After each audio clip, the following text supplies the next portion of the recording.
This regular meeting for the City Council of the City of Brighton for Tuesday, February 19th, 2019. Would you please rise? And Councilmember Blackhurst, would you lead us in the Pledge of Allegiance, please? Thank you, Mayor. I pledge allegiance To the flag of the United States of America and to the republic for which it stands, one nation under God, indivisible, with liberty and justice for all. Thank you. Full house tonight. That's good. Thank you for coming out on this snowy night. Madam City Clerk, would you please call roll?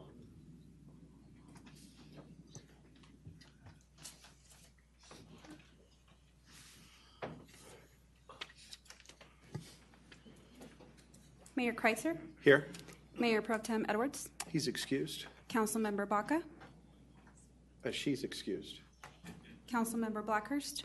Here. Councilmember Humbert? Here. Councilmember Johnston? Here. Councilmember Mills? Here. Councilmember Pollock? Here. Councilmember Wallen? Present. You have a quorum, Your Honor. Thank you. Next item on the agenda is the approval of the regular agenda. Mr. Rodriguez, is there any additions or changes to tonight's agenda? Good evening, Your Honor, Council. There are no changes tonight. Thank you. What's the pleasure of council? Councilman Wallen? Move to approve the agenda as presented. Thank you. I have a motion. I have a second. Councilman Blackhurst.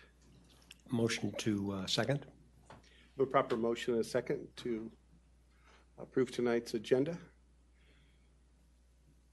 Further discussion? Roll call vote. All votes cast. Our agenda has been approved by a vote of 7-0 with 2 absent. Next item on the agenda is the consent agenda. Madam City Clerk, would you please read the consent agenda into the record? Item 3A, approval of the January 15, 2019 City Council minutes. Item 3B, a resolution of the City Council of the City of Brighton, Colorado, appointing R. Wayne Walvord as a member of the District Plan Commission with a term to January 2023. Item 3C, a resolution of the City Council of the City of Brighton, Colorado, appointing Valerie Escatel as an Economic Development Board member of the Lodging Tax Advisory Committee with a term to December 2021. That would conclude my report, Your Honor. Thank you. What's the pleasure of council? Councilman Humbert. I move to approve the consent agenda as read. Thank you. I have a motion to have a second. Councilman Johnston. Be happy to second that motion. I have a proper motion and a second to approve tonight's consent agenda. Is there any further discussion? Hearing none, roll call vote. All votes cast. Motion passes by a vote of 7-0 with 2 absent. Next item on the agenda is ceremonies, and the first item is swearing in of the new board and commission members. Madam City Clerk.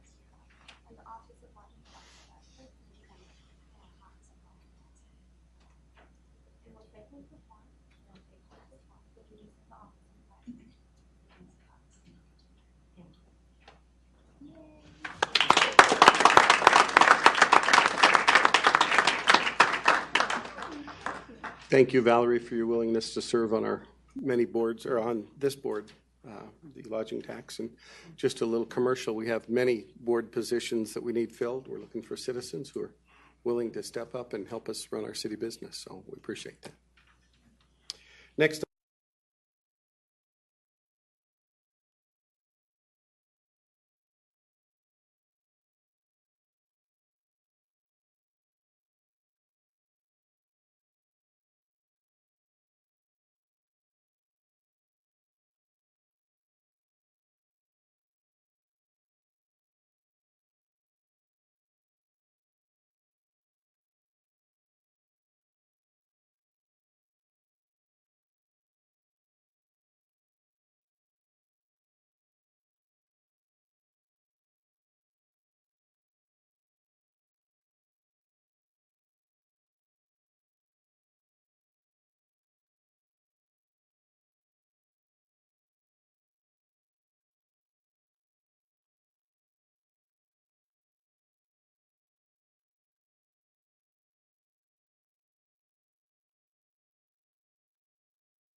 Motion passes by a vote of 7-0 with 2 absent.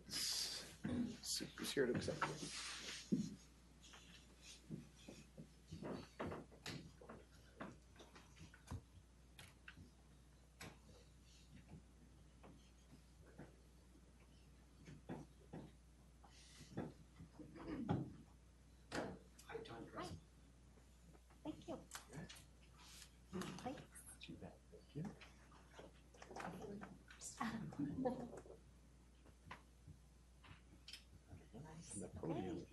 Thank you.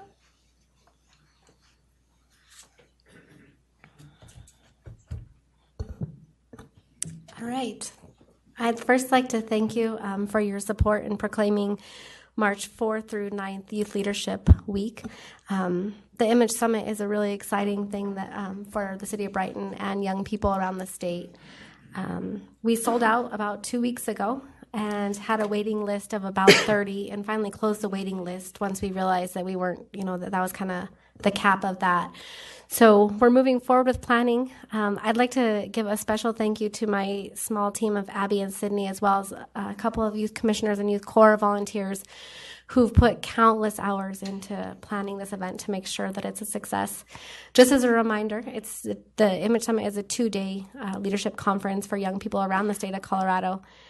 We have some pretty exciting keynote speakers and 10 very exciting workshops for young people to engage in.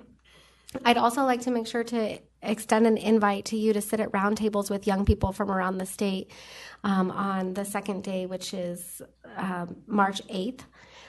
We have exciting conversation planned for councils from around the state with young people, followed by lunch at food trucks. So the time of that is 11:30 to 12 is the conversation, and then 12 to 1:30 is lunch. So again, thank you for your time and support in making a strong voice for young people. Thank you, Tanya. Very nice. Next item on the agenda is a proclamation of the City Council of the City of Brighton, Evolution Woman of the Year. Whereas the City of Brighton would like to recognize the 2019 Evolution Woman of the Year honoree, Shireen Fink. And whereas Shireen is an outstanding woman who's exhibited exceptional leadership skills and is an active participant in the community with noteworthy results. And whereas the recipient of the Woman of the Year award, Shireen Fink, epitomizes the value for which evolution stands for and represents the best of who we are as women and as leaders. And whereas Shireen has demonstrated a commitment to her community by sharing her time and talent in ways that benefit the community or individuals within it. And whereas she has demonstrated exceptional personal commitment, civic endeavors outside her professional obligation. And whereas Shireen has demonstrated leadership by using her abilities to develop a nonprofit organization and have new community members that highlight the importance of being an inclusive community. Her contributions have required cooperative efforts of other individuals, departments, or agencies. And whereas Shireen has demonstrated a willingness to serve and assist other women in their personal and professional development and contributed to the successes of others as well as her own. Now, therefore, be it resolved that I, Kenneth J. Kreitzer, the Mayor of the City of Brighton, on behalf of the City Council, do hereby proclaim and recognize Shireen Fink as the 2019 Evolution Woman of the Year, dated this 19th day of February, 2019. It's a pleasure of council. Councilman Mills. Thank you, Mayor. I'd just like to make a motion to approve the proclamation for Shireen Fink. Shireen Fink, yes. Thanks. Thank you. I was trying to read off my prompter. I'd be happy to second that nomination. A motion and a second. Is there further discussion? And I'll chime in on this one as well. It's going to be the kind of the scheme tonight. But, there's a lot of people when they come to town and they start a business, they kind of go around and they kind of stick their toe in the water to see what it's going to be like to become involved in their community. And Shireen didn't do that. She did a cannonball. And we just really, really appreciate what you've done for our community. And we know that there's nothing more but good stuff to come. So thank you so much. Roll call vote.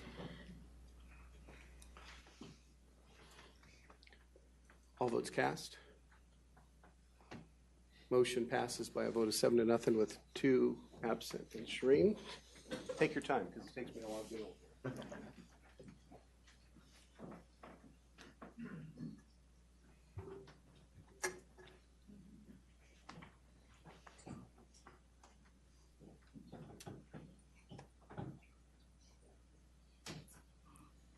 This one has to start with a hug. I know, I was thinking the same thing. Is that appropriate? Thank you, thank you.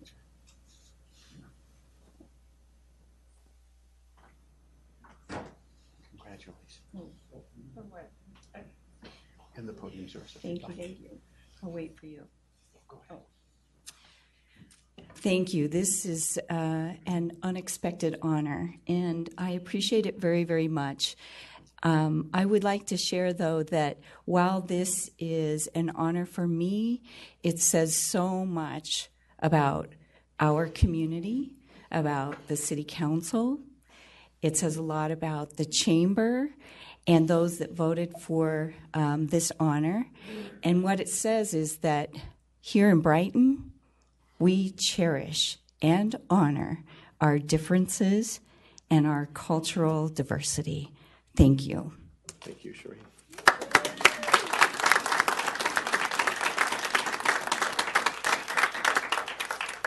Well, we are not done. The next item on the agenda is another proclamation. This is a proclamation by the City of Brighton, the Legacy Award winner. Whereas the City of Brighton would like to recognize the 2019 Legacy Award winner, Joan Kniss. And whereas the honoree and former City Council member is being recognized as extraordinary achiever who has redefined the standards of success and inspired women in their individual fields and beyond. And whereas Joan had defied expectations and lifted up others along the way, creating a legacy that is not merely a testament to her stellar personal success, but to a well-rounded life of sterling accomplishments and dedicated service. And whereas Joan has demonstrated a commitment to her community by sharing her time and talent in ways that benefit the community or individuals within it. And whereas she has demonstrated exceptional personal commitment to civic endeavors outside of her professional obligations. And whereas this honor recognizes her demonstrated superior leadership and success over the last 32 years. Now, therefore, be it resolved that I, Kenneth J. Kreitzer, Mayor of the City of Brighton, on behalf of the City Council, do hereby proclaim and recognize Joan Kniss as the 2019 Legacy Award winner. Dated this 19th day of February 2019. What's the pleasure of council? Councilman Blackhurst? Can't get my mic to work.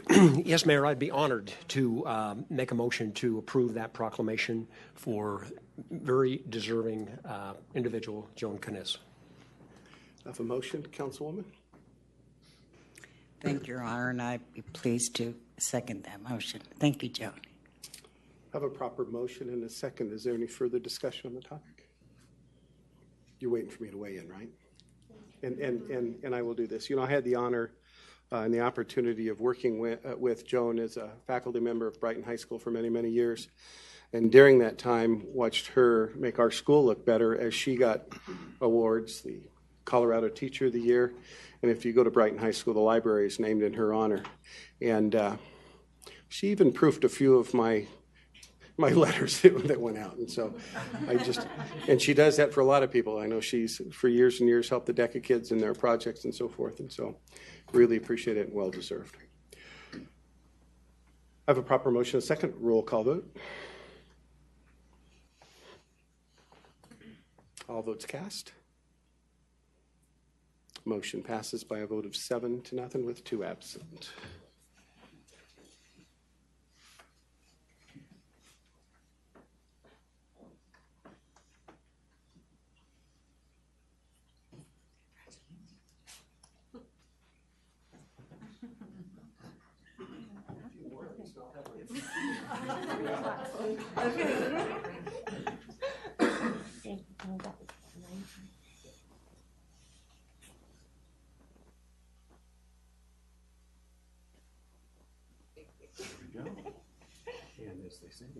Oh, thanks.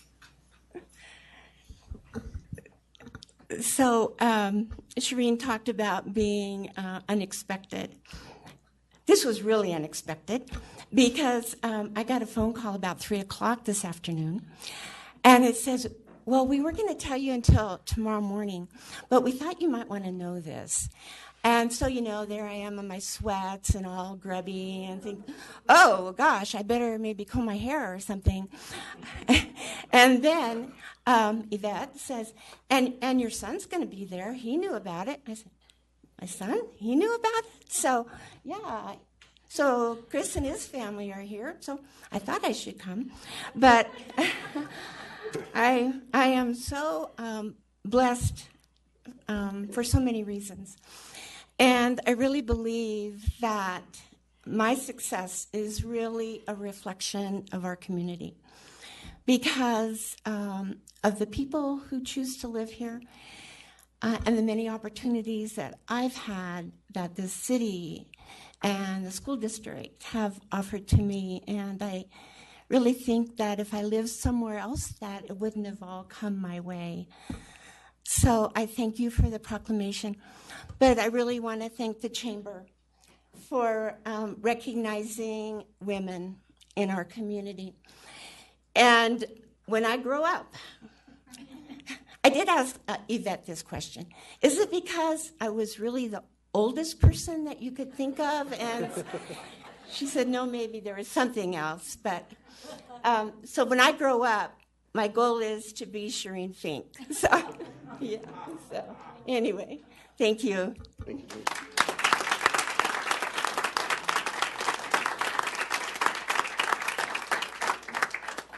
All the reasons that Brighton's a great place to live. Very good. Next item on the agenda is audience members, public invited to be heard on matters not on the agenda. And we do have quite a few tonight. I'd like to maybe go through the protocol of that. I'll call on you to come to the podium. If you would please state your name and address for the record. You have 5 minutes, and we're going to live strict to that 5-minute adherence tonight. Our city clerk will let you know when you have 1 minute left, and at the end of the 5 minutes, if you're not done, I will stop you. First one we have is Michael Boutwell. Mr. Boutwell.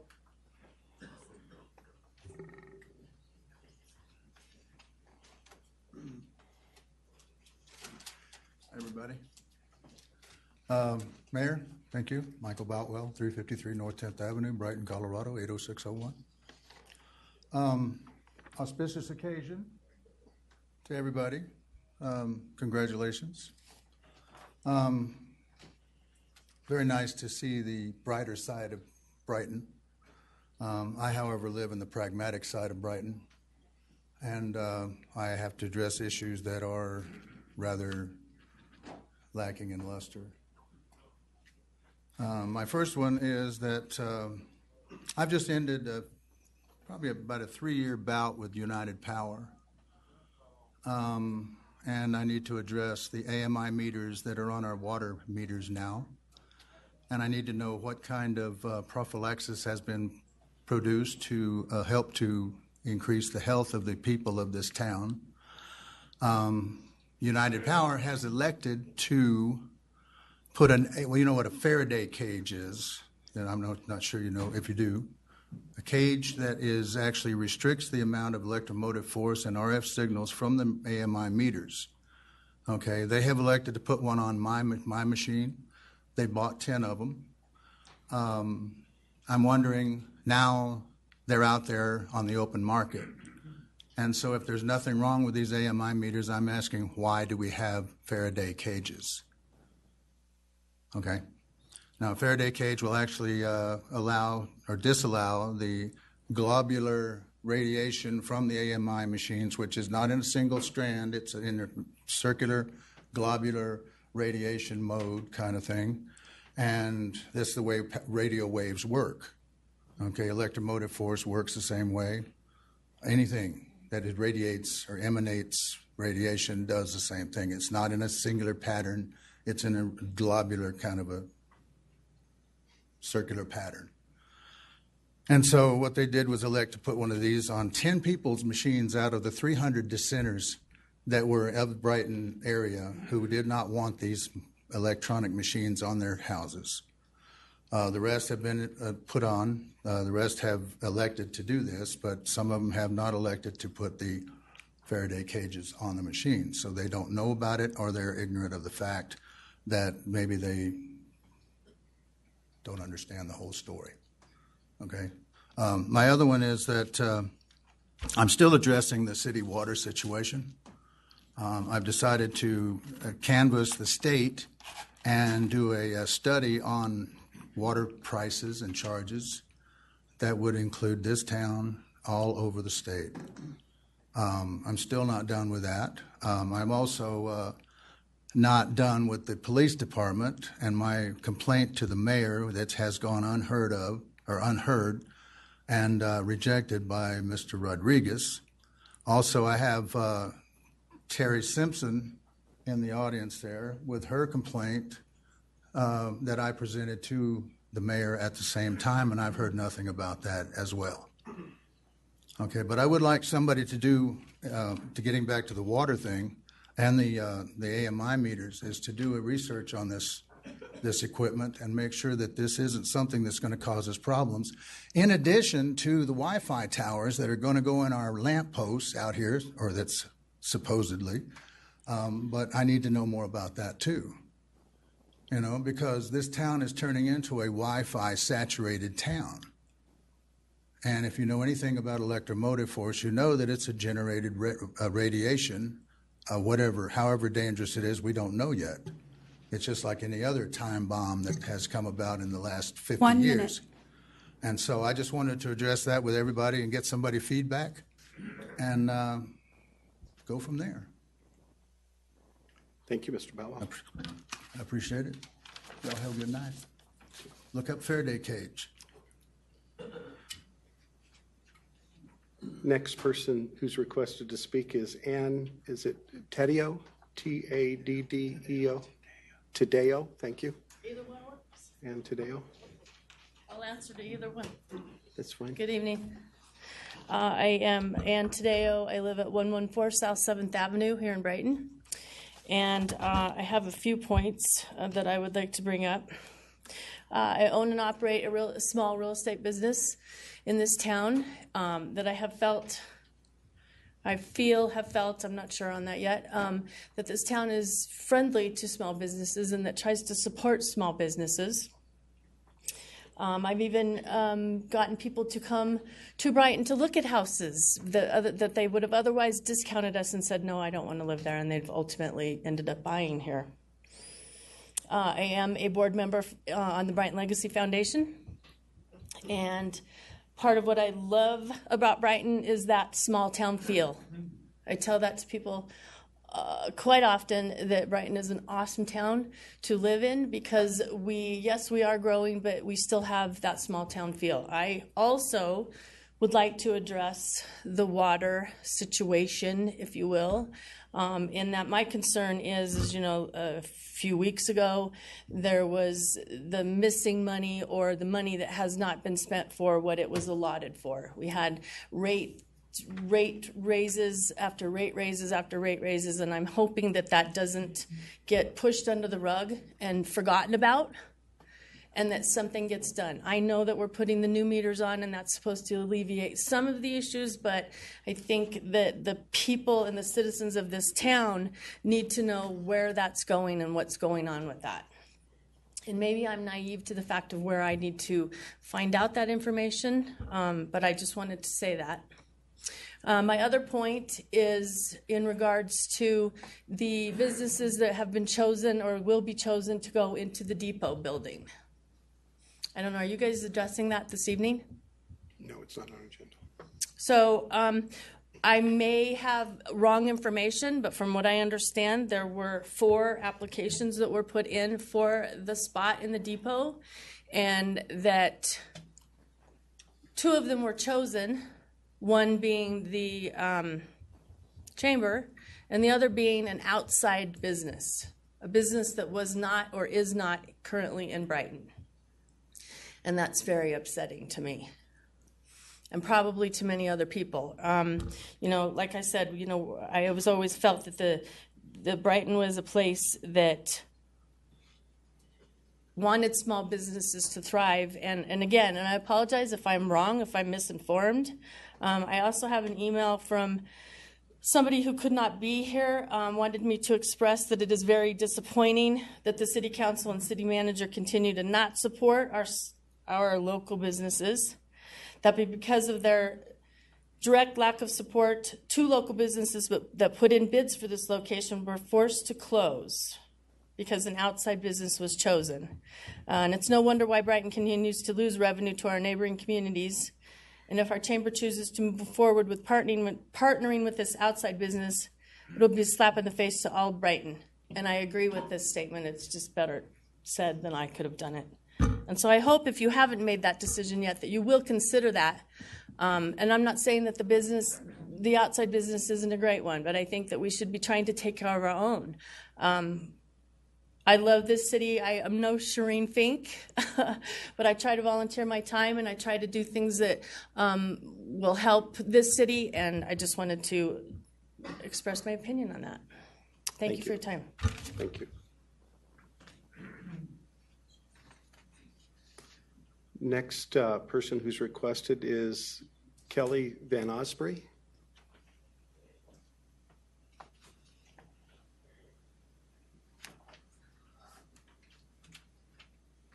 Good evening. I'm Kelly Van Osprey, 16084 East 117th Avenue, Commerce City. I'm going to have you wait just a second so our city clerk can get the clock right.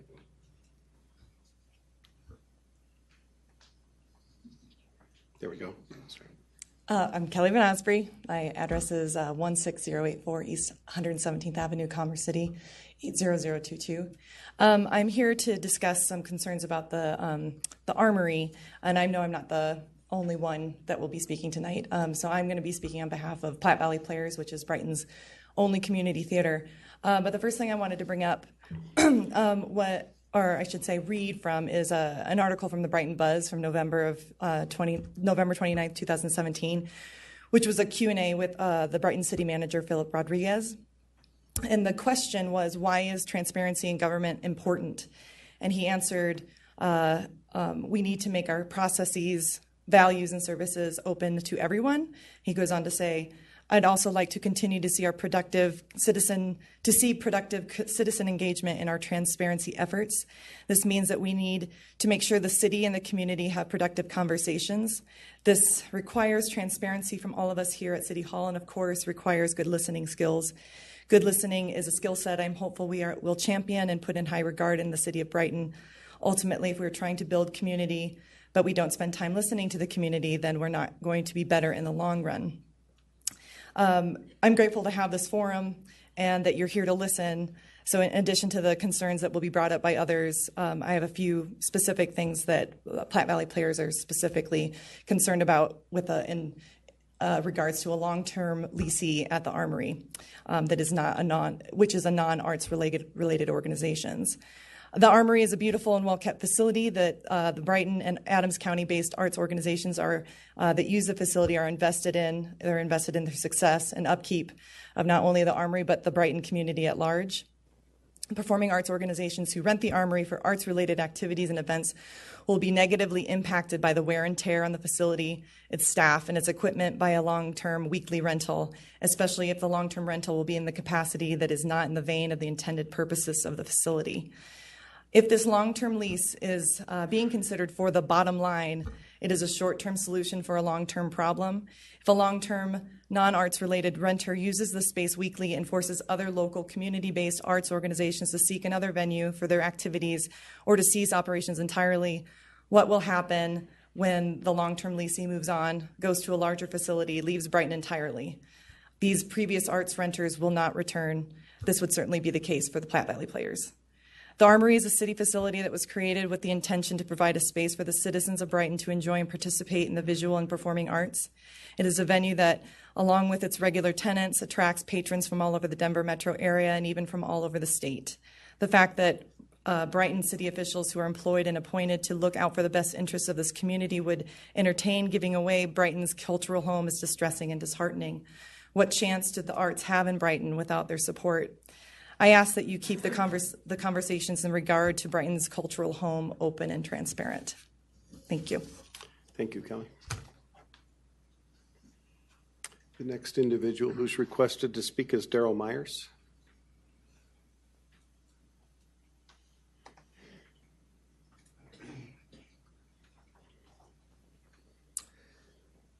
My name is Daryl Myers, 464 Voiles Drive here in Brighton. Honorable Mayor, Mayor Pro Tem, and City Council members, I want to thank you for the opportunity of addressing you this evening. I come before you with a concern, not just my own, but I believe one that is shared by cultural arts organizations in our community, 3 of which I am a member, and shared as well with other representatives throughout our community. Along with many others, I have an invested interest in our Cultural Arts Center and was among those who were involved in its transformation from a lumber storage facility to the fine arts center it is today. Although the journey has been long and challenging for many of us, we're extremely proud of our Armory. It has become not only a center for the arts for Brighton, but for the entire region, with creative artwork on display and performances both in music and theater, local and national, now on a par equal to programming in Denver, Boulder, and areas to the north where the arts have become an important part of the life of communities. Though few apparently are aware, recently it has come to my attention that plans are now underway for a major church organization to have access to the Armory on an ongoing weekly basis. Although we value and accept a broad range of patrons, businesses, civic government, and religious organizations in their use of the Armory, no organization, cultural or otherwise, has been encouraged or allowed to have a dominant, ongoing presence in our facility, especially one that does not meet the criteria or definition of cultural arts. The Armory was renovated and designed to be a cultural arts facility for our community, to allow it to be used predominantly as a church facility undermines those community cultural arts groups which brought it into existence and compromises the very purpose for which it was designed. Representatives of one of those groups, Platte Valley Players, who are at risk, some of them are here this evening. Being the pastor of the hospital, I appreciate the influence and support of our community pastors and the churches that they minister to. But for them or any outside church entity to extend their influence and presence on a weekly basis at the Armory is definitely not something that I endorse. I would like to close by asking a question. Why must this outside church organization apparently feel the extreme need to use our Cultural Arts Center as a center for their church, when there are many venues available within our community and nearby where they can establish their presence? I hope to receive an answer to this soon. Thank you. Thank you, Daryl.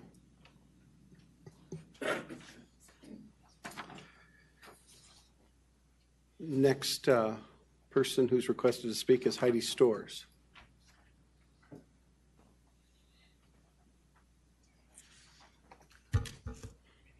My name is Heidi Storrs. I live at 353 Mesa Street in Brighton. I'm here today as a representative of Heart of Brighton, where I'm a commissioner.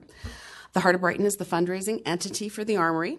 We're charged with raising funds to support bringing cultural and performing arts activities to our community and to support key upgrades at the Armory facility. In December of last year, an article appeared in the Boulder Daily Camera that indicated that Flatiron Church of Lafayette was beginning to consider developing satellite locations. The article indicated that they were looking at downtown Brighton location and even said that they expected that an agreement on that location, and I quote the Pastor Ben Foot's words, would be taken care of within a couple of weeks. So my concern is that the downtown location they're referring to is the Armory. Our board has had several discussions about this impact, and let me preface my remaining comments by stating that I don't have an issue with the church, but rather with the impact, both intended and unintended, this ongoing schedule would have on the facility and the programming that we value in Brighton. The city has never supported programming on Sundays, and by agreement, several of the performing arts groups in town schedule around the city's request to keep the facility dark on Sundays. Now, Borough is considering a long-term arrangement on Sundays that is contrary to the schedule we were held to. And they want to schedule an activity that would impede cultural activities held in that space. An ongoing lease would create a burden on the citizens that use this space to perform. How will their needs to have permanent sets in place or art displays be affected? These groups are composed primarily of volunteers and bring to us not only entertainment, but an opportunity for citizens to participate in plays, on stage and behind the scenes. I have enjoyed many of these plays myself, and I know we've used every available seat in there when there's a children's performance. Moms, dads, grandparents, they all come to watch their budding thespians. And what's the cost to the city and to our facility to have this regularly scheduled event? Does the city intend to staff this ongoing event? If the answer is no, do we entrust the care of this facility to others who have no vested interest in the Armory? Who will be responsible for the additional wear and tear on the facility? And how do we protect this gem for our community? The citizens of Brighton contributed hundreds of thousands of dollars to renovate this facility with the intent that the city foster an interest and appreciation for art. These supporters' names, both individuals and corporate, are displayed just inside the Armory doors. They attend concerts, meetings, even prayer days within its walls. The shows we've hosted have helped to enrich our community, bring us a range of cultural, musical, and educational opportunities. I'm concerned that this could all be upended by a commitment to provide a long-term contract, a contract that the article I previously referenced indicated could last as long as 5 years. Lastly, I'm disturbed that the members of our group who volunteer our time, effort to support this goal have been kept in the dark regarding these discussions. Maybe the intent was to eventually include us in the conversation, but it certainly feels like we've been excluded on purpose. I understand Borough is charged with these decisions, and I know Borough representatives are appointed by this council. I wanted to make certain that you, my council representatives, heard my concerns. Thank you. Thank you, Heidi. We have just a couple more. Next one is Rod Fair.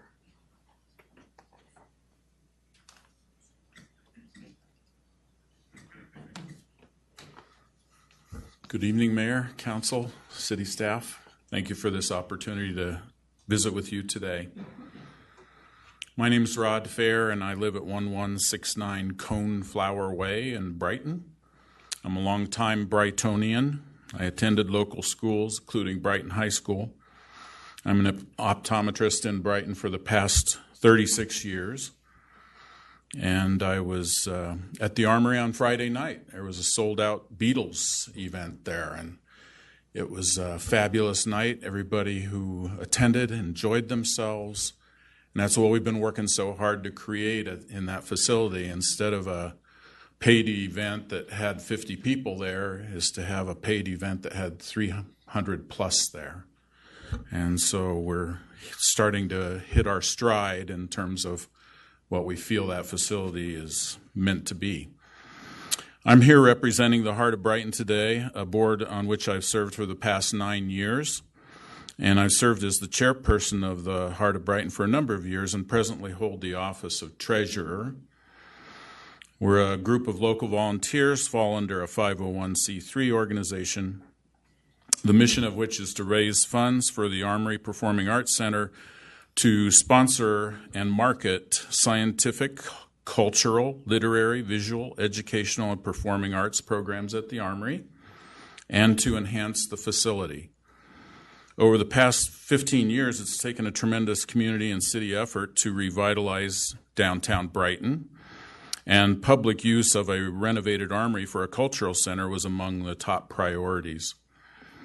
The Heart of Brighton was the driving force behind nearly $850,000 worth of grants and donations on a $4 million plus project.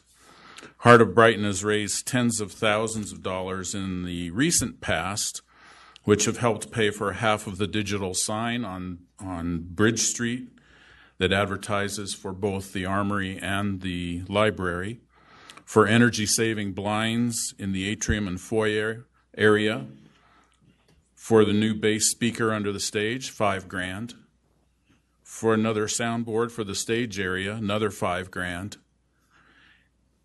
for the movable bar that sits in the atrium, and for light and sound enhancements. Look at the bricks outside the Armory and you'll see the names of individuals who've given money. Look at the wall of donor plaque in the atrium, and those were much larger amounts of money donated. This has been a broad category of individuals and corporate support that enhances the gem that the Armory has become.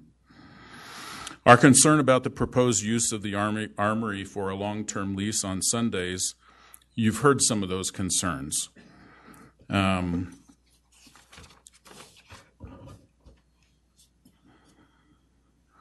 Our primary concern is how will the renting of the facility on Sunday impact what happens to the rental facility on Saturday night?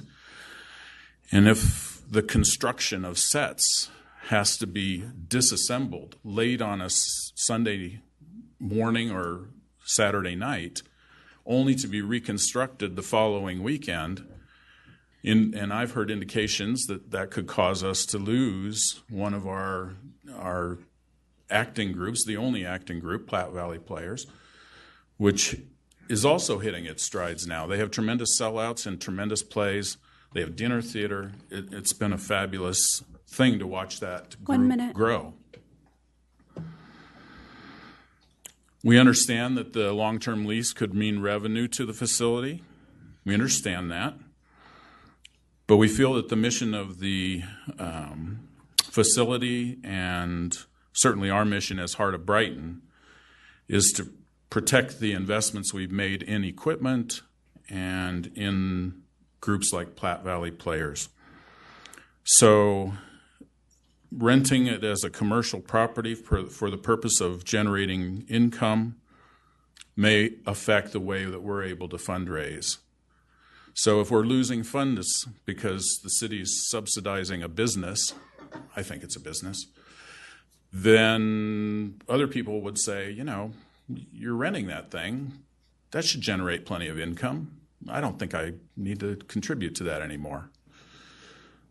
Certainly the loss of PVP would be a devastating thing to have happen. 5 minutes are up. Thank you for the opportunity to speak. Thank you, Rod. We have one more. Dolly Garcia.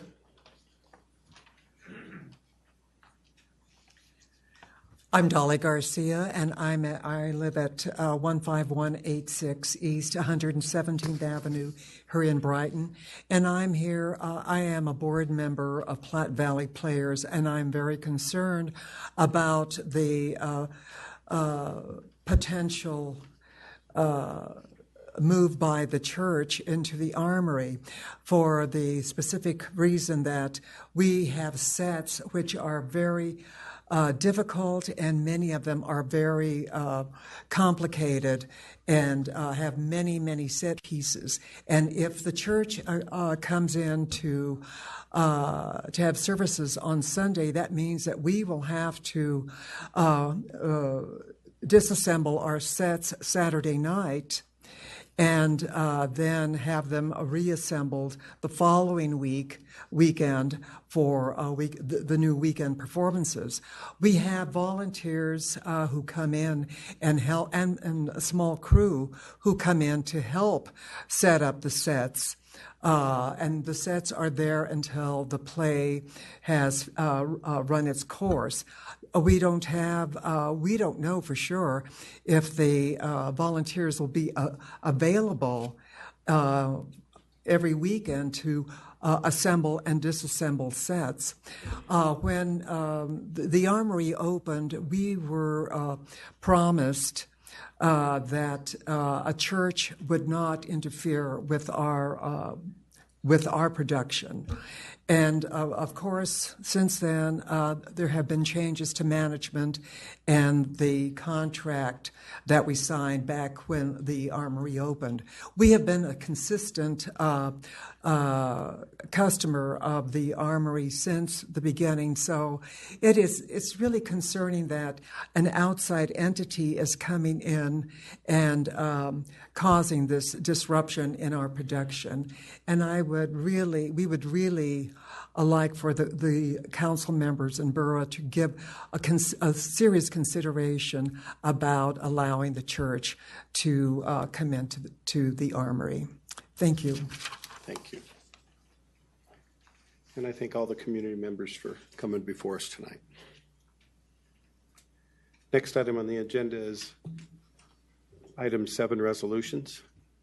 Item 7A is a resolution of the City Council of the City of Brighton, Colorado, authorizing a bid award to Millstone Weber, LLC, in the amount of $651,708.89, plus a 5% contingency of $97,756.33 for the total amount not to exceed $749,465.22 for the Colorado Front Range Trail Construction Project number 18-057, and authorizing the mayor to sign the contract on behalf of the city and the city clerk to attest thereto.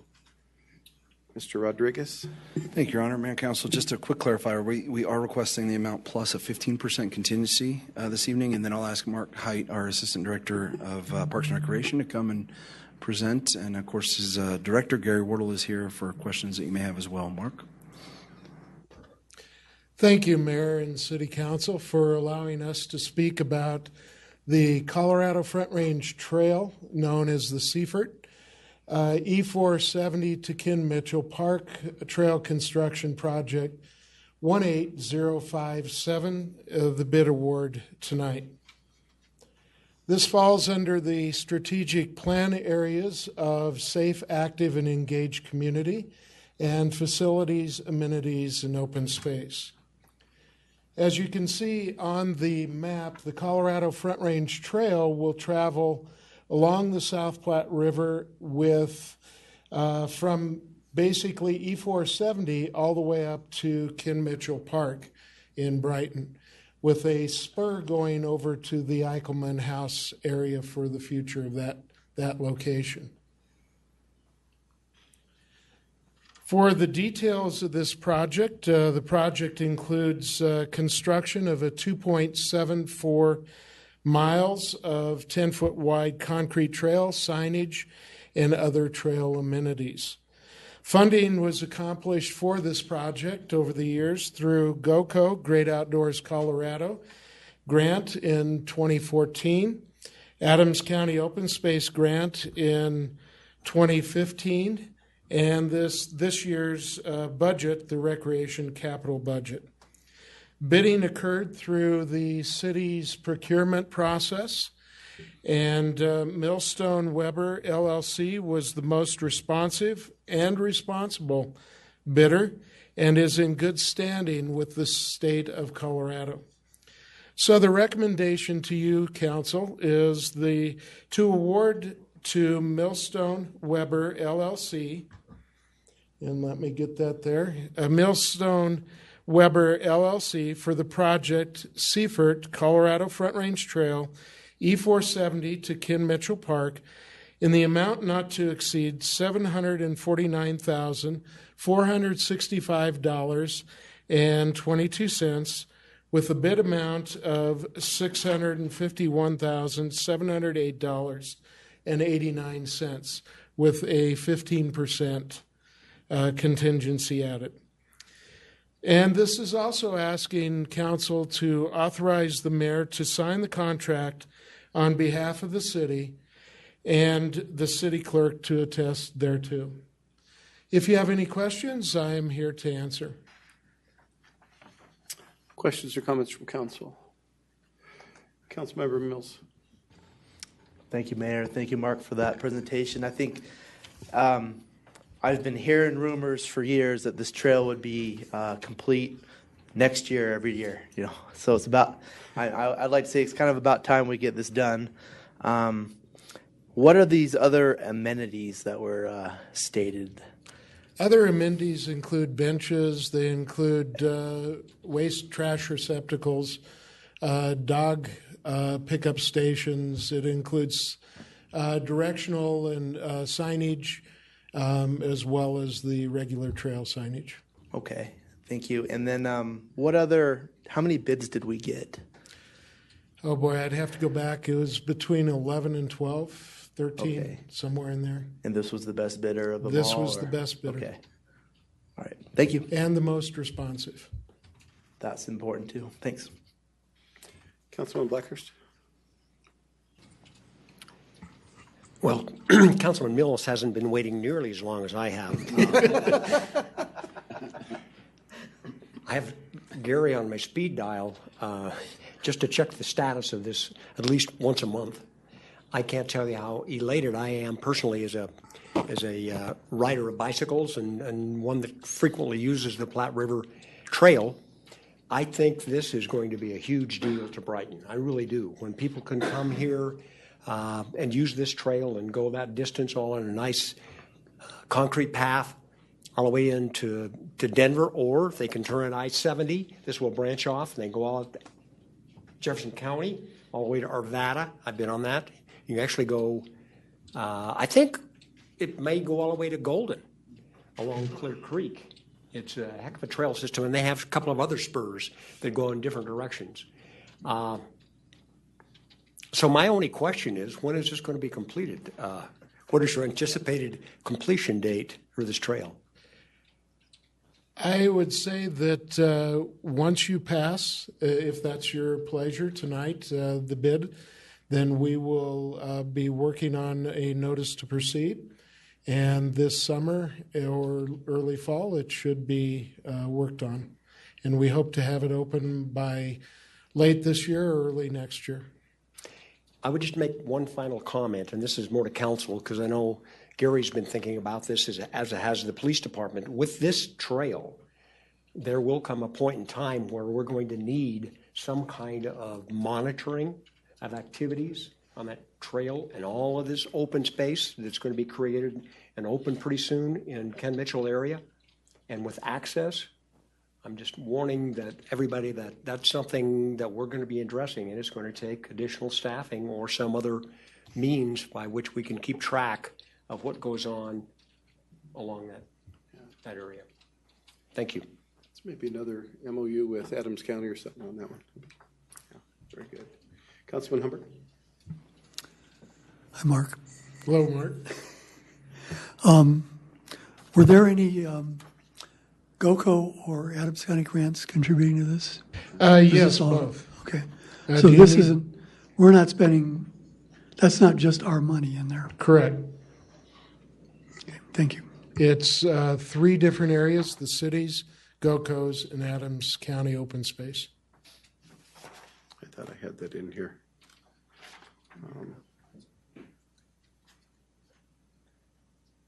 I'm skimming Yeah. through it. Yeah, we can find his stuff.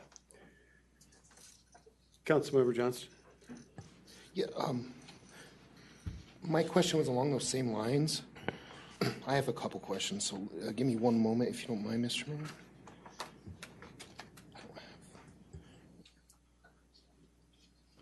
Yeah, my question is twofold, I guess. One is, this is the best bidder. Can I hear why this is the best bid? I want to also hear what was the lowest and highest price, and the time frame of this. Can we get a better recollection of or a better feeling of what the timeline really will be? Because that would be a big deal for me, is to know this bidder said they're going to complete it at this time, is my question.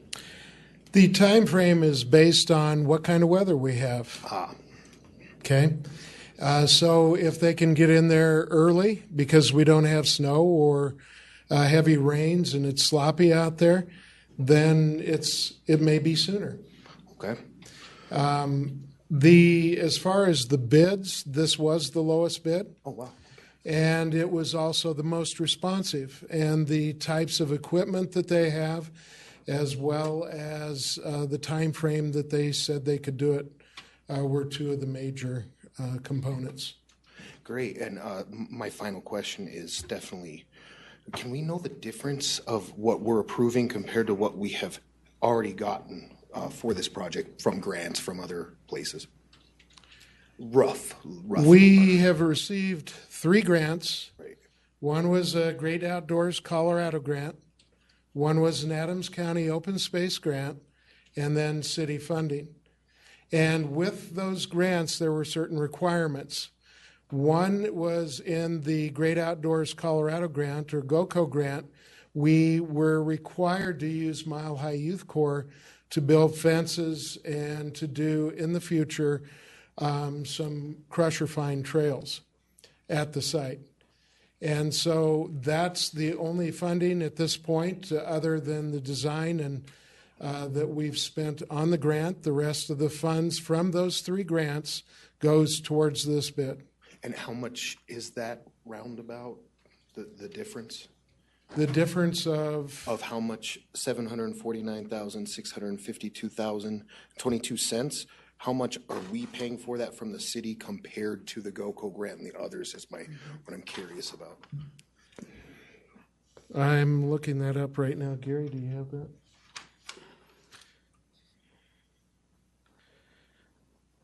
I know that we have enough funding in it. The Great Outdoors Colorado grant in 2014 was $950,000. But again, a portion of it, a percentage, has to be city money. And we had in the Adams County grant was $983,650. But again, a portion of that has to be city funded. And so with that in mind, we originally were going to do 2 major bridges across the river, each being close to $1 million. And that did not happen because Gary was persistent in getting a easement across several of the private landowners. And so we were able to cut the cost there. So the amount that the original bids were for and grants were for was a lot larger. So yes, we do have what's in the budget with the percentage that we have to use through the grants equals to what we have available. And what that amounts to is basically we're going to have to probably give some money back to the grantors. Okay. Thank you very much. Anybody else? I know that Councilwoman Baca is probably sitting at home watching on TV, and I know she would be elated because she has asked on this council many times, when is this trail going to be completed, hasn't she, Gary? And so I know that she's going to be excited to hear that. I am as well, much like what Councilman Blacker said. This one's been a long time coming, and it's probably, I mean, in the top, if you would say, as a council member, the top 5 questions you get, when's that trail going to be completed, is in that top 5 of what I get. And this is just an exciting time to get this done. So let's pray for good weather. I've been cussing that stinking groundhog all day today because ever since he said we were going to have an early spring, we've had nothing but bad weather. But we'll pray for a good early spring and summer and hopefully get this done. Any questions or comments? What's the pleasure, Council? Councilman Blackhurst.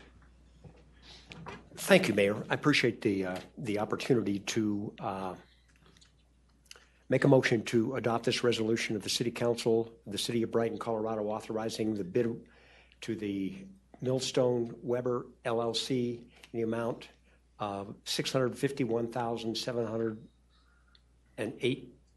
Let me start over.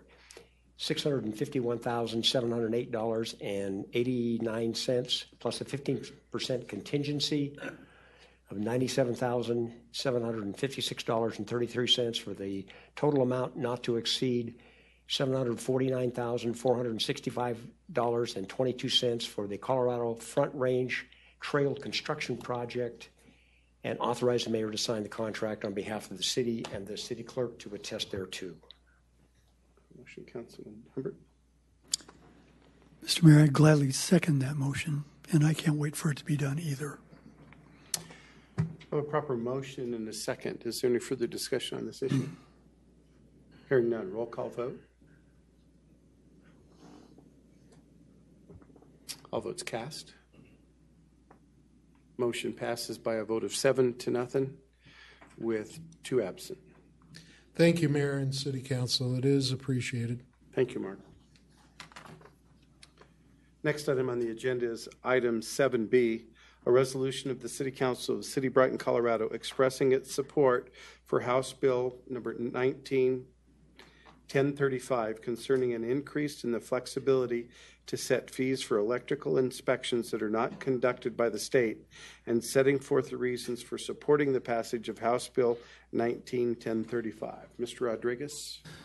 Thank you, Your Honor. Mayor, Council, as you know, we this legislative cycle are introducing kind of a new layer of activity for us as a city, which is for us to not only monitor what bills are taking place down at the state capitol, but now coming to you, and this is the first time we've done this, but now coming to you for your formal support and in some cases your opposition in the future to various bills that will be presented. And so I've asked Ryan, our Director of Urban and Public Policy, to help do that. Both he and I actually spend quite a bit of time watching what's happening at CML and what's happening, and that's Colorado Municipal League, and also what's happening at the state capitol, and try to stay abreast so that we can have as much say in what is taking place on a state level as we possibly can. So, Ryan, thanks for your hard work, and if you'll talk us through these bills, thank you. Thank you, Mr. Rodriguez. Thank you, Your Honor and Council. It's a pleasure to be here this evening to talk about a couple of items that were discussed last week in study session, and this is based on the feedback received at that study session. There's one item that staff did receive guidance on bringing back last week that the bill actually had a wholesale rewrite pretty much, and it was related to plumbers. And that's something that was provided, I think, in an update to the council late last week. So this evening, there are 2 items that staff will be looking for action from the City Council, and if it's your pleasure to either adopt or choose to not adopt these resolutions, we'll go through them one at a time.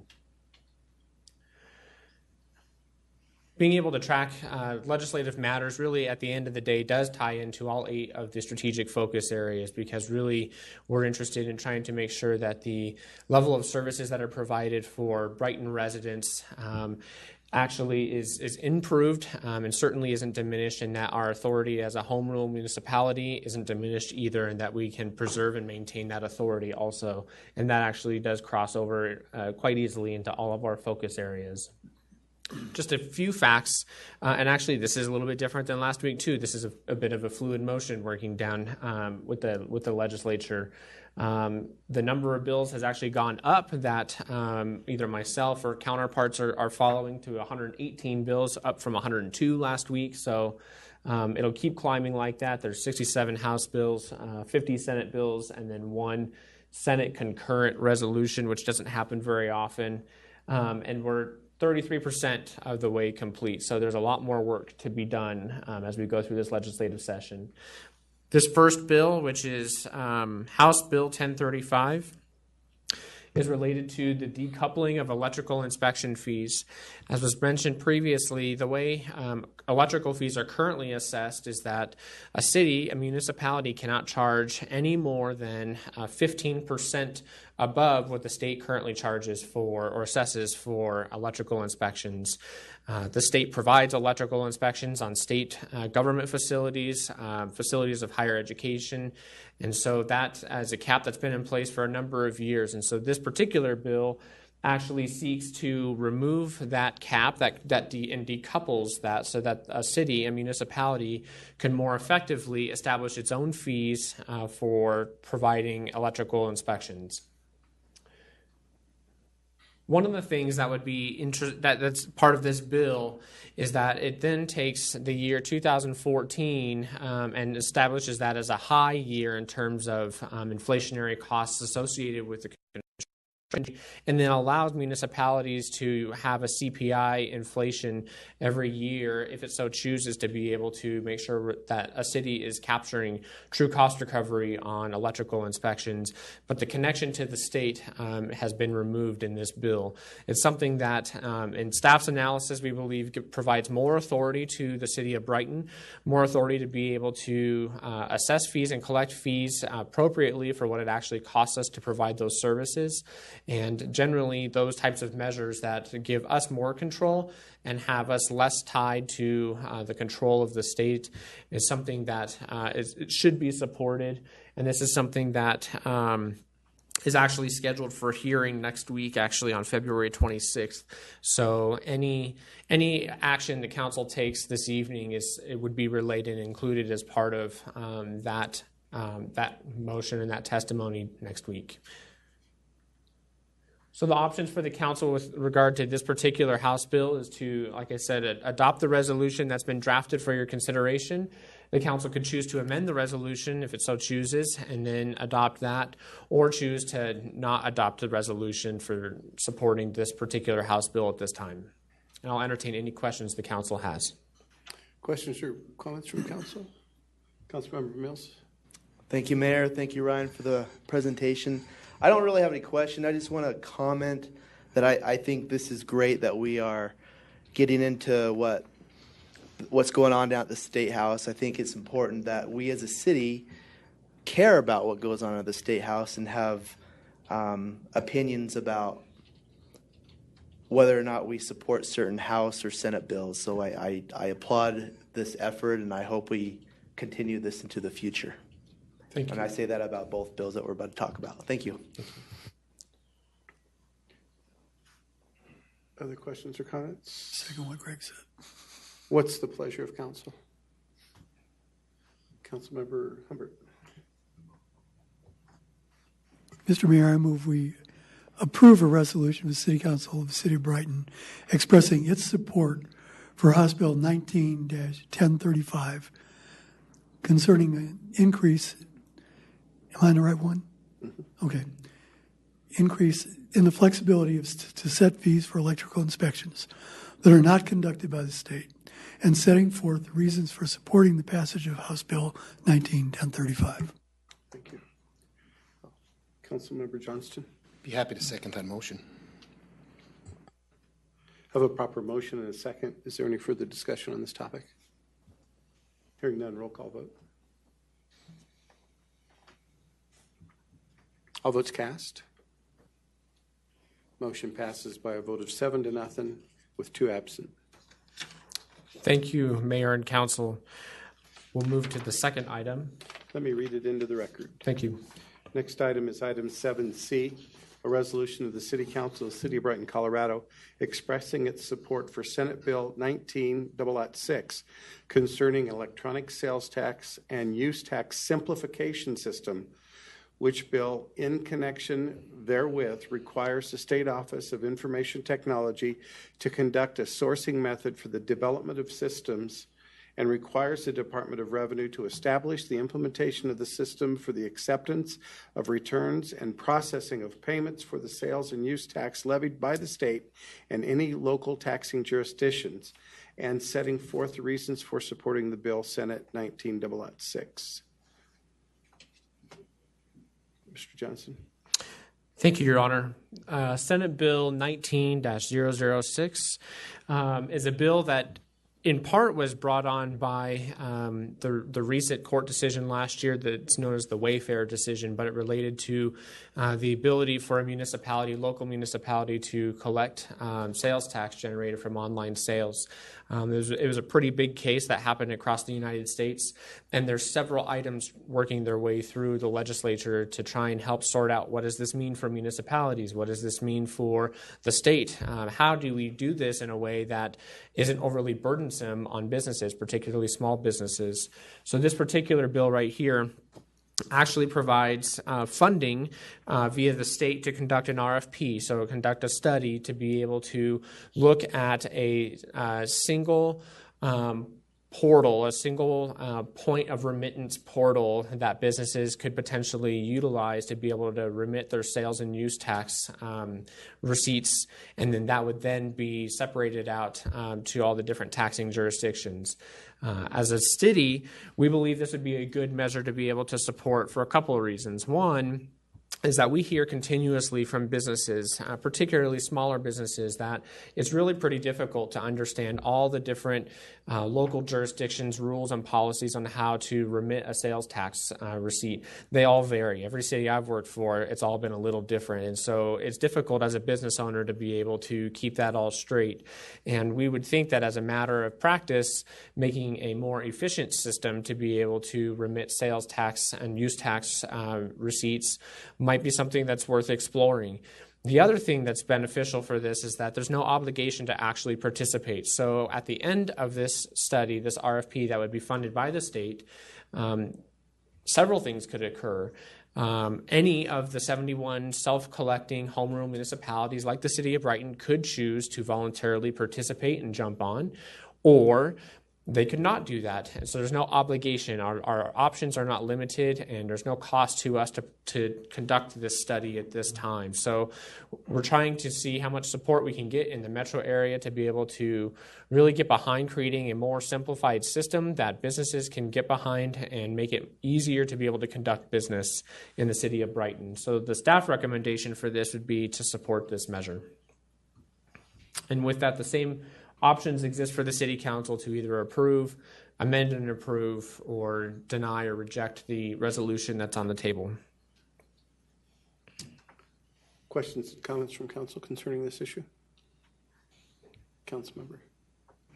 So one question in the process of it that home rule cities certainly need to consider is whether the collection method used by the state would then result in, state determining when and how much to remit back to cities. So has there been any talk about the mechanics of it, whether a portal like this could be set up in a way that the remittance would be direct to the city and it would just be used as a, using the software basically, rather than, originally the concern that surrounded this particular type of litigation was all the remittance going to the state and then depending on the state to remit it back to us as a city, and caused a lot of concern amongst, local rural type cities, home rule cities. So have they talked at all about that? Appreciate that, Councilor. That is something that's come up because in previous discussions last year, that is something that was voiced as a concern, frankly, is that if municipalities had businesses that were remitting their sales tax receipts to the state, what could we do to make sure that it's timely and efficient for cities to get their money back and that it isn't bottlenecked and held up at the state? And that's one of the things that will be covered through the RFP is how to make this an efficient system so that municipalities could be interested in participating in this, but without having the state holding on for any period of time the money that's due to us anyway, since that's really kind of a revolving door. Businesses remit sometimes on a monthly basis, which is very frequent, or a quarterly basis, which is common for a lot of businesses. So we wouldn't want to do anything. And so maintaining our options to be able to be involved at the end of the day or not is a pretty critical thing. It really becomes like an opt-in type of proposal for us, which is the best scenarios so that we aren't strung or tied at the end of the day where we have to participate or anything like that. That's a good question, Counselor. Other questions or concerns? I know that topic came up at the Metro Mayors, and they even talked about the possibility of almost a hybrid that home rule cities could opt in for their local, or would opt out and go ahead and do their local collection like we do now. But for those internet sales and so forth, it could be a real boon for us because that would allow us an avenue to get those as well. And that's, again, the genesis behind this. So it could, and this is really to start that process. What's the pleasure of council? Councilman Johnston? like to make a motion to approve item 7C. Have a motion. Do I have a second? Councilman Wallen? I would second that motion. I have a proper motion and a second on this item. Is there any further discussion? Hearing none, roll call vote. All votes cast. Motion passes by a vote of 7-0 with 2 absents. Thank you, Your Honor. Thank you, Council.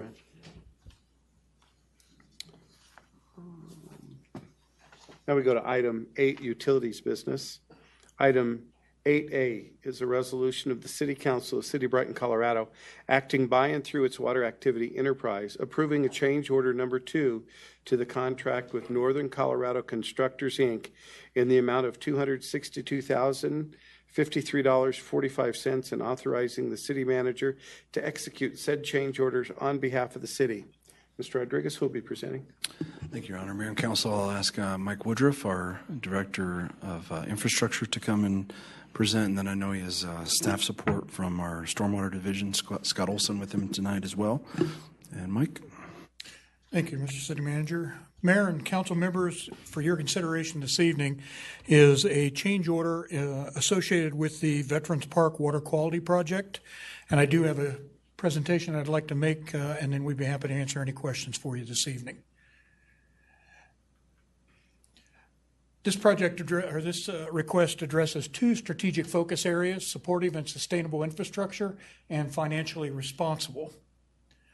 The project background: the city applied for a grant from the Colorado Department of Transportation back in 2017 for the design and construction of a stormwater treatment pond located on the west side of town, adjacent to Veterans Park along Highway 7. The pond will allow for sediment, debris, and trash to be removed from stormwater runoff from the CDOT right-of-way and also from downtown Brighton. The city was awarded a grant of $421,978 for this project, and the city contracted with Northern Colorado Constructors for the project in the amount of $289,962. This shows the approximate location of the project. The initial project was to be constructed in an area where my pointer is right now. However, it was determined that due to wetlands mitigation issues, the pond needed to be moved to the other side of Highway 7 down in this location here. And this is the location which we're speaking about associated with the change order that we're requesting your consideration of tonight. As part of change order number 1, a wetlands delineation survey showed that the original location on the north side of State Highway 7 would not be feasible due to a large area of wetlands that would be encountered. It was decided the location of the pond be moved to the south side of State Highway 7. This required a new survey, new pond design, and several other studies required by CDOT. The change order 1 was in the amount of $56,233 to cover the above costs, bringing the total contract amount to $345,925. This was obviously covered under the $421,000 plus initial grant funding for the entire cost of the project. As associated with that change order, we also had change order number 2, which was the construction of the improvements on the south side of State Highway 7. These were change in location and design comments from CDOT increased the cost of the future construction of the pond. Such items as the quantity of storm drainage pipe, the amount of concrete, quality assurance testing, as well as laboratory testing, additional work regarding utility clearances, and CDOT specification approvals, all increased to meet the requirements and location and CDOT's design comments. This change order resulted in the amount of $262,053.45. If change order number 2 is approved, the total contract amount will now be $607,978.45. The financial impact of the city is, as per the IGA, with city and CDOT, city is required to fund any project costs that overrun the grant amount allotted. The city will pay $186,000.45 above the initial grant award. Funding will come from the approved 2019 Stormwater Capital Improvement Project budget. So essentially for a $607,000 project, we'll be contributing $186,000 to that project. The remaining portion of those funds will be carried through the CDOT grant that we received. And I would be happy to answer any questions. And as the city manager mentioned, I do have Scott Olson with me tonight, our stormwater coordinator, who can get into more detailed answers if you need those. Thank you, Mr. Woodworth. Councilman Johnston. Thank you, Mr. Mayor. Thank you, Director. I guess my question, and I think you said this at the beginning and I just didn't hear it. What year was this originally done? I believe it was 2017 is when the grant was originally awarded. Okay. And so at what stage did we find out that this was going to be in wetlands, a wetlands area and a wetlands problem? Do we have any idea? Yeah. Okay, thanks. When we first started the project on the north side of Highway 7... Come to the podium so you can get on TV. All right. Thank you. When we first started the project on the north side of Highway 7, our contract and design team did a wetland delineation study to ensure that we weren't in that. And that's when it sparked that we would be moving down to the south side due to those wetland mitigation issues. Great. That answers the rest of my question. Thanks. All right. Thank you. Councilman Blackhurst. Thank you, Mayor. Thanks, Michael, and for the presentation. It seemed to me from the map there that property that the pond is to be located in is that what we used to call the racetrack? Does the city own that land? The city does own land that. Yeah, it is parks land. The racetrack I believe that you're referring to is on the west side of the McCann Ditch. This is on the east side of the McCann Ditch. Can you show that map again? You bet. This property is known as the Berry property, if you're familiar with that. Yes. And it was purchased by the city in 2001. Yes. Okay. Can you see that portion of the racetrack there? Yeah, the portion of the racetrack is on the Yep. side. Yep. Now I can see it. So this pond is closer to Miller. So that the intersection there would be Miller and Highway 7. That is correct. And so the stormwater would be conveyed into that pond through the McCann Ditch? Yeah, so the water will come in through the drainage system in Highway 7, and then from there it'll release the flows after they're treated into the McCann Ditch. McCann Ditch joins with the South Platte River several thousand And so the McCann in the future will be used for stormwater? That's correct, yes. Do we have plans to expand the size and capacity of the McCann? Because right now it's frequently full. Yeah, we don't have at this time. There's only a few locations that stormwater does enter the McCann, and this is where it's historically entered. So we aren't adding any additional flows to this. It's basically rerouting them through the pond and then to the McCann. If we were to be routing new flows to the McCann that haven't historically gone there, yes, I believe we would look at increasing the size and capacity of that. Because my recollection is we have the potential for some pretty significant development on the north side of the property, which would need some kind of storm outlet. Is that correct? That is correct, yeah. Unfortunately, due to the area constraint that we have, we couldn't incorporate any of the water quality treatment requirements for any development on the north side within this project. There's just not enough room, and we have a depth issue because we have to discharge back to the McCann, so it can't be below that level. Okay, thank you very much. Appreciate the information. Councilman Waller. Thank you. What kind of water quality treatment would happen to this water? So our permit from the state of Colorado, or what we call MS4 permit, it doesn't allow for a mechanical treatment like a wastewater treatment plant. So what it does is water will come in, it'll enter at a large concrete structure that we call a forebay. The forebay tries to trap the sediment before it gets into the pond for maintenance purposes. Then we can go in with a skid steer or shovels and clear that sediment out. It also has trash racks on it to capture any trash that comes from the downtown area. Then there's also a flow control plate on what will be the outlet structure, and that slows down the release rate of that water and allows sediment to settle down to the bottom. So just like if you had a bottle full of water and pepper or something and shook it up and let it sit, it would settle down and there would be clean water on the top that would enter the McCann Ditch. Okay, great explanation. What will the experience of the neighbors be like with this new addition, this pond? Like, how would it, is it any different than the other ones we have around town, like Telluride and Bridge, that great big area? I mean, is it different or is it the same? I guess, do you mean for like recreational opportunities? No, or? I mean just like living right next door to this thing that fills up with trash and stuff. Okay, yeah, so we do, per the grant with CDOT, we signed a maintenance agreement stating that the city would maintain this pond so that it doesn't become an eyesore or a large accumulation of trash. Some of the areas that you're referring to, I think, of the ponds that actually hold water and then are supposed to infiltrate that, this is going That's to be... just a natural process that they have. There's no This will be a separation. fully releasing pond. It should be dry within about 72 hours after a storm event. Oh, I see. Okay. All right, thanks. Great information. I have a question concerning the flow. Yes, sir. So,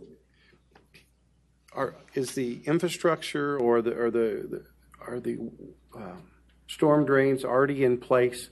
I envision, we were going to go to the one side of the highway, now we're going to go to the other side, and I just all of a sudden see a bunch of pipes that were going to go one way and now going another way, and I'm having a hard time. That's correct. So currently there is a pipe that discharges on the north side of Highway 7 and a pipe that discharges on the south of Highway 7. They then just flow through grass swales to the McCann Ditch currently. So we're going to be piping the flows from the north side, bringing them to the south side where it'll join the existing south side outfall. They'll be routed through the pond and then released back historically where they've flown. Okay. So that was one of the increases in cost is instead of taking it directly the north where already the flow is, now we have to pipe under Highway 7. And will it be piped underneath, or we have to tear apart Highway 7 and do that? So per CDOT, our permit with them, we have to maintain flow of traffic both east and westbound throughout the project. But we will be open cutting basically half of it. There's enough room to allow 2 lanes to continue, and then we'll patch that over, cut the second half while traffic is continuing on this. And how long do you think that process will take? The process that they'll probably have construction on Bridge Street, I would assume, would be about 1 month, or Highway 7 in this case, I guess. Thank you. Any other questions or concerns? Councilman Mills? Thank you. Any road improvements that need to be done during this project? So not necessarily. We're going to be repatching Highway 7 to the condition that it is. Parks also has a grant in the same area, and they are going to be doing, as part of their project, some curb and gutter along the front of the property there. So there will be those improvements. Just on the north side of the road? Yes. Not on the south side? That's so correct. No sidewalk still on the other side? Not on the south side. The sidewalk will be constructed on the north side. All right. Thanks. Any other questions or comments? Matters before council, what's your pleasure?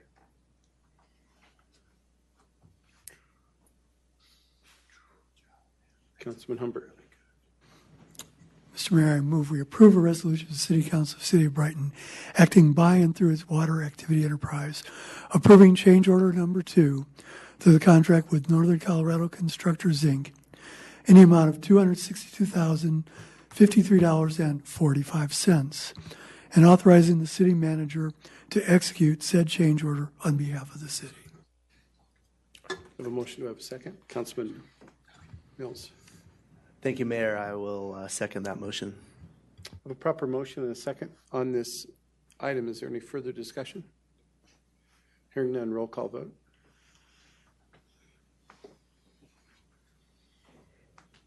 All votes cast. Motion passes by a vote of 7-0 with 2 absent. Thank you, Mayor and Council. Thank you. Thank you. Great job, Scott. Thank you very much. Next item on the agenda is item 8B, a resolution of the City Council of City Brighton, Colorado, acting by and through its water activity enterprise to find and acknowledge that good cause exists, that it's in the best interest of the city to waive the formal request for proposal procedures for contract renewal with Fisher, Brown, Bartlett, and Gunn, P.C., for the provision of water-related legal services to the city in the not-to-exceed amount of $175,000, and to authorize the mayor to execute a professional services agreement on behalf of the city. Mr. Rodriguez will be presenting. Thank you, Your Honor. I'll ask Mike Woodruff, our director, to continue to present. Mike? Thank you, City Manager.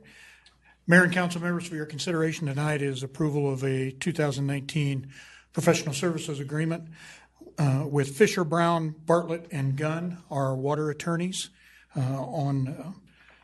for a 2019 agreement. We are also requesting the waiver of the formal bid process associated with this. As you'll note in the staff report, FBBG has been our water council since 1985, and obviously in the water world, we wish to maintain as much continuity as possible, as we have a long history of water issues, water studies, water procurement that takes place in dealing with top-notch water attorneys, and they've been with us for quite some time. And we come before you tonight. Money has been approved in the 2019 budget to cover the cost of these services, and would seek your approval tonight to enter into that professional services agreement for the remainder of this year. Questions of Mr. Woodruff? Councilmember Mills? Thank you. The question I have is, now that we have our own city attorney, do we go through Jack? Do we go through you to see if this is something we should be doing? I will say that I've been involved in the discussions about continuing this contract, or the renewal of this contract.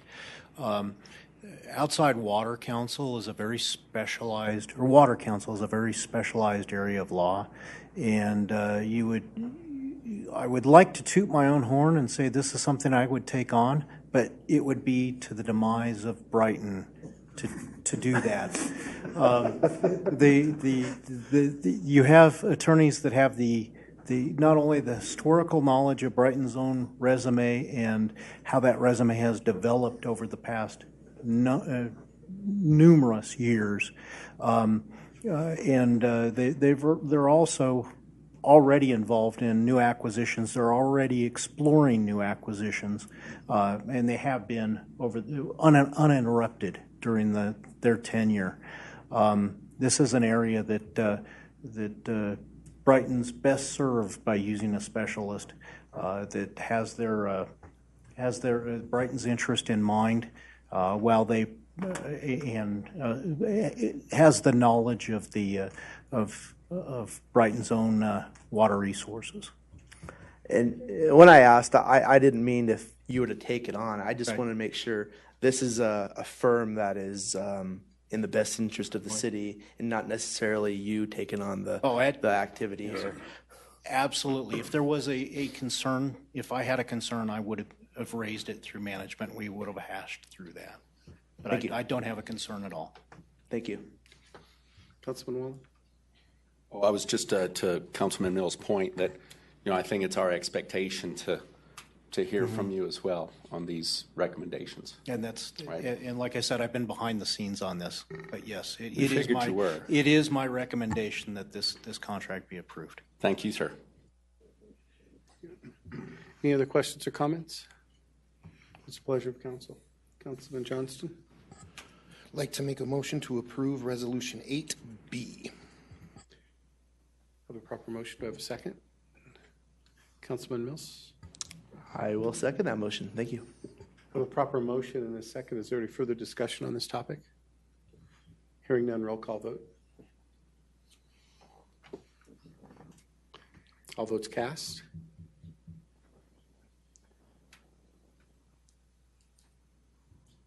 Motion passes by a vote of 7-2, or 7-0 with 2 absent. Thank you, Mayor and Council.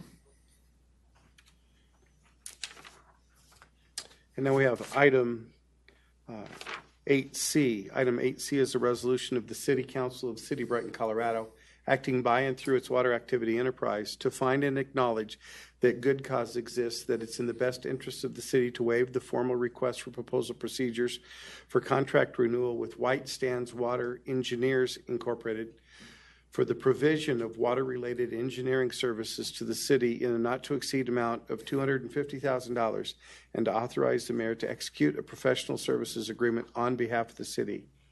Mr. Rodriguez? Because I know he's enjoying this. Mike Woodruff, yet again. I'm having a blast. All right, Mike. Thank you, Mr. City Manager. Mayor and members of council, this is a very similar item, but we're talking about our water engineer versus our legal counsel at this time. White Sands engineers have been with us for a number of years, and Jennifer Ashworth, who has been our on-staff engineer, was with us long before joining White Sands. So this is another long-term relationship.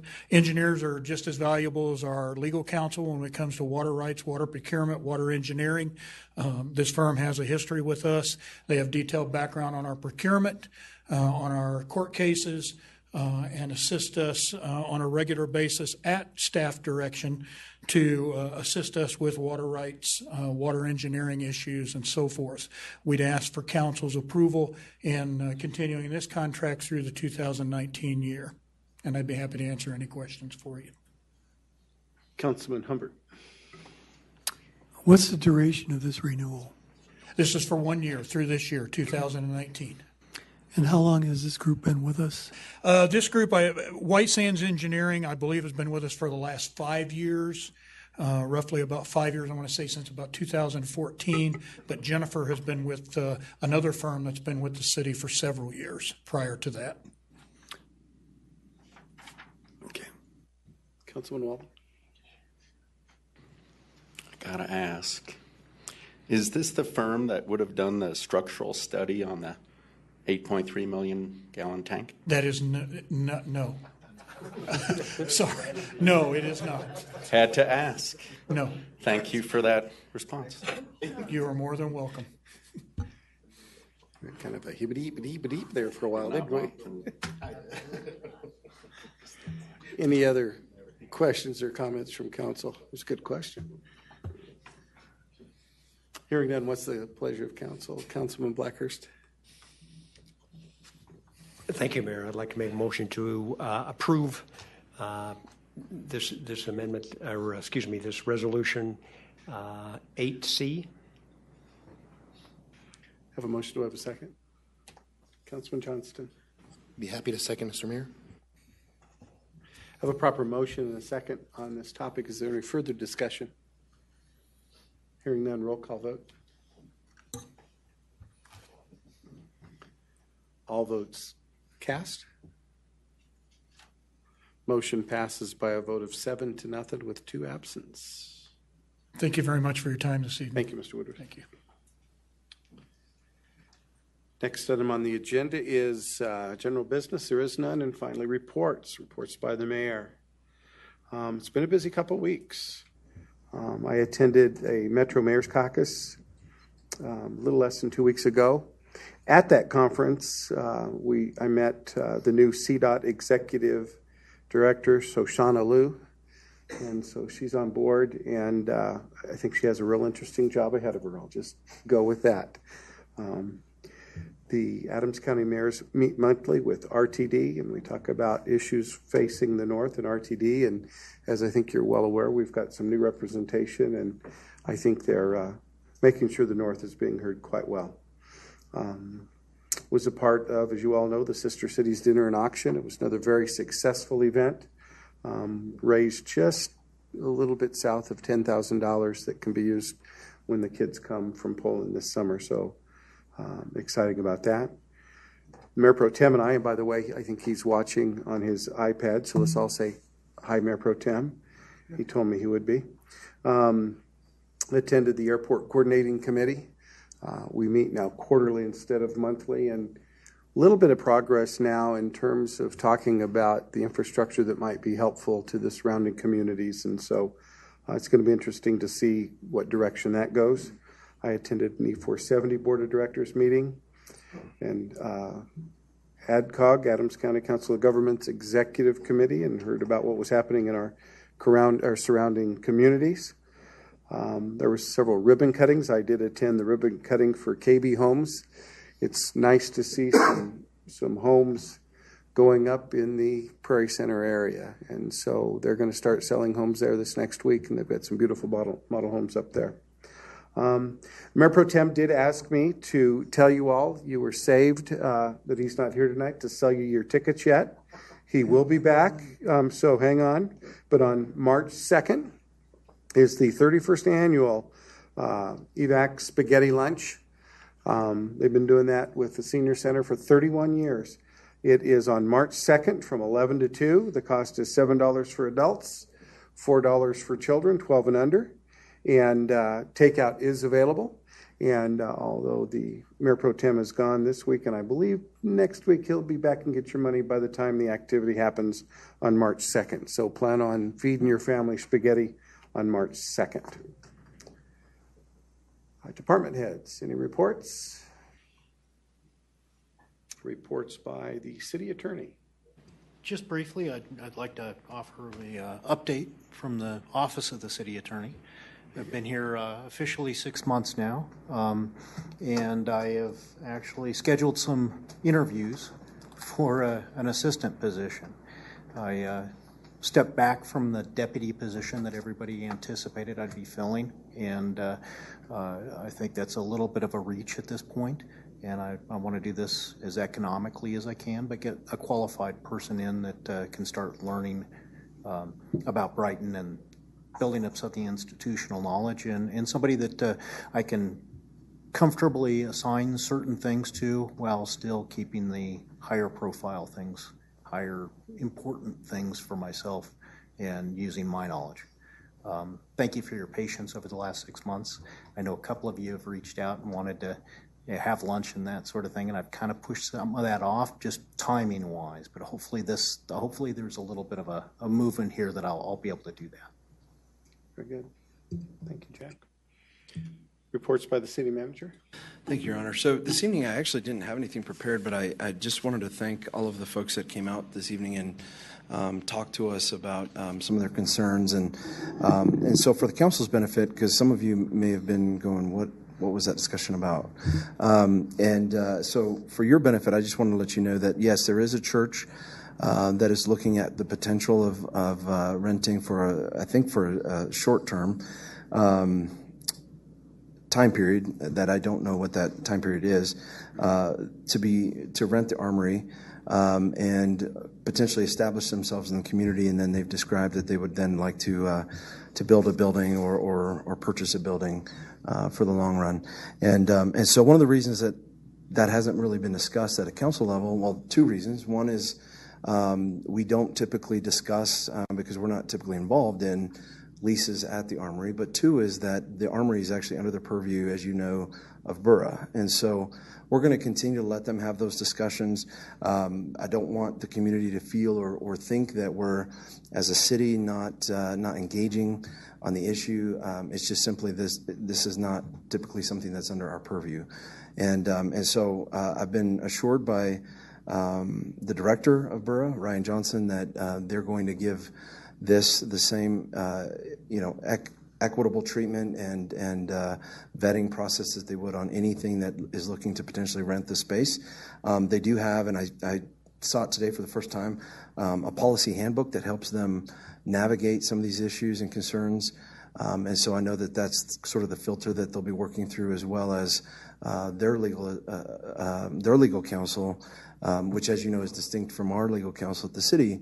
We'll be visiting with them soon and giving them advice on how to proceed in whichever way they want to proceed. So again, thanks to those that come out, express those concerns. I just, kind of wanted to address, why is the city not talking about the issue? And the primary reason really is that it is not our space to rent. And there may be a point in which there's discussions that need to come to the city council, but for the time being, that we trust and believe that those can be handled at the borough level. So hopefully that's helpful, and I'm happy to answer any questions kind of offline with any of you about any of that. But I just again wanted to kind of reinforce why is the city not talking about this issue?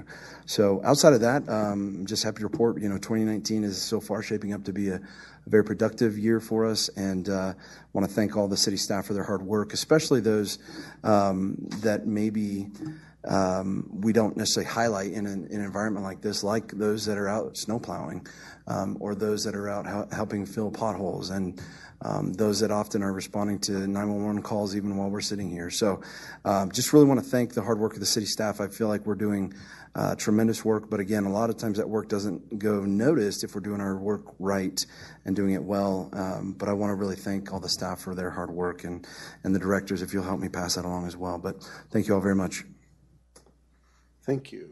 Council members. Councilman Johnston? I went to CML this last Friday, and we had some great discussions. Really loved having staff there, Ryan Johnson, hearing what he thought of things. What I'm going to be doing is, as we go to these, especially since we now are going to have a role, I'd like to a role at the State House and listening from our perspective, and hopefully trying to lobby in certain ways from our perspective.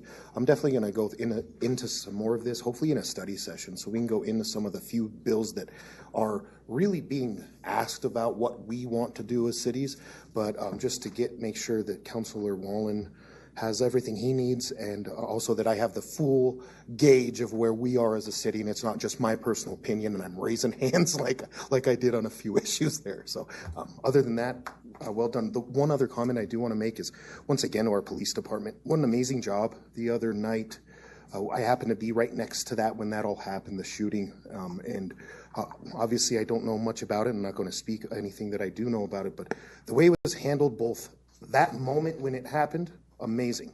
Then following with what was said on social media, so well said, laid out. Here's what's happening in your city. Just, I commend the department and city staff once again. That's all I have. Thanks. Thank you. Councilman Humbert? Well, I'm back in the swing, so. Good. On Tuesday, I was in my role with the Housing Authority as a council representative. And the Housing Authority continues to look for and implement ways to make a dent in the cycle of homelessness.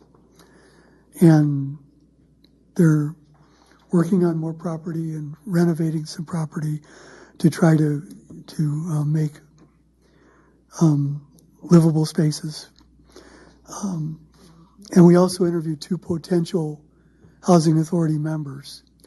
We have, I think, at least 1 vacancy right now. And Thursday, I attended Historic Preservation. We, as a group, I think there are 5 of us on the board right now. We need members. So if you're interested in history and interested in the history of Brighton in particular, please fill out an application. We talked about each one of us took about 8 to 10 properties and looked at them for a survey that's being conducted, and ultimately it would be all parts of historic Brighton. And so we brought those reports back. The tragedy of the co-op fire, or the granary fire, was not lost on us, especially since we were in the process of trying to get into the building and survey it and work up what historically was significant about it. And there was lots, but it's no more. I also attended the opening and ribbon cutting for In the Doghouse, which my new diet precludes me from partaking in. I love hot dogs and I love Diet Coke, and I can't do either one right now. But I did help them cut the ribbon. And I still don't have a voice, but it seemed to recover long enough for 2.5 hours of singing along with the fake Beatles on Friday night, which I don't normally do at a live concert, but apparently nobody in the crowd could help it. And this Friday, and I think it's sold out, but there may still be tickets, but Healing Hearts Hoedown is happening. A lot of alliterative things there. At the Armory on Friday night with a happy hour and dinner and silent auctions and live auctions and all kinds of fun stuff. And people are encouraged to wear Western wear. And I guess that's it. Thank you, Councilman. Councilman Wall. Let's see. You had the pleasure of spending some time with our city manager and Councilman Mills at the CML legislative workshop last week, and got some additional in-depth information. And got a little preview from the governor of what his thoughts are on some of the legislative moves. And this Friday, the CML executive board will be meeting to look over the policy recommendations.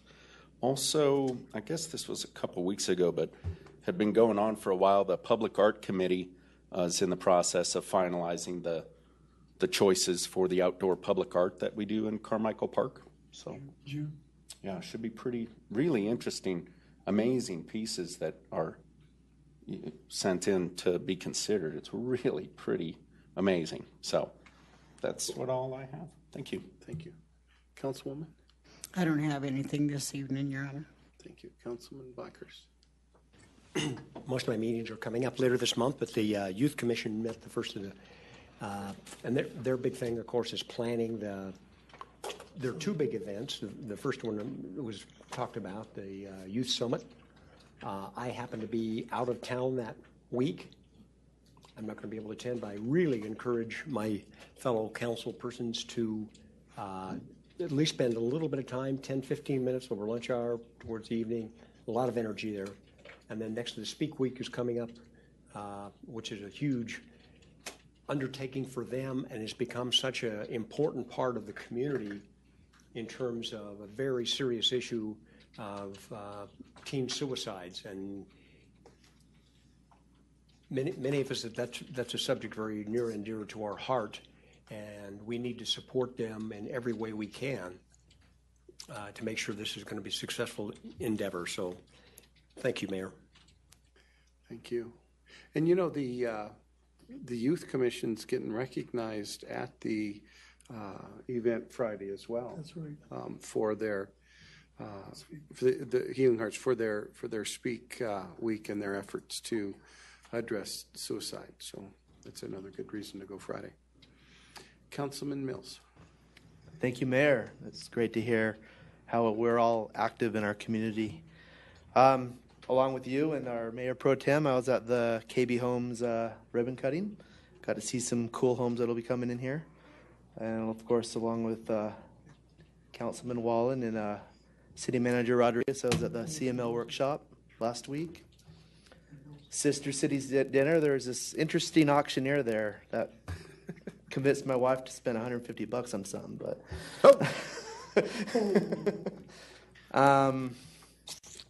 what else? My family and I, we got to go to this cool concert at the Armory. It was put on by the Aurora Symphony. It was called Tunes for Tunes. They played a lot of the music that you'd hear in the old Looney Tunes cartoons. And that was pretty cool to hear the background behind why the music was and how it was and this, that, and the other. So that was cool to bring a nice symphony to our community. And that was a free event. If anybody didn't know about that, I mean, it was advertised in different ways. And I hope anybody that has interest to try to do that next year. They come every year around this time. So this week, Borough's meeting tomorrow. Maybe we'll have some spirited discussion based on what we saw tonight. And so that's it. Thank you. Anything else come before the good of the order tonight? I would entertain a motion to adjourn this meeting. Councilman Humbert. Mr. Mayor, I move we adjourn. Got a motion. Do I have a second? Always too expensive. Councilman Wallen. Happy to second that. All in favor say aye. Aye. We stand adjourned.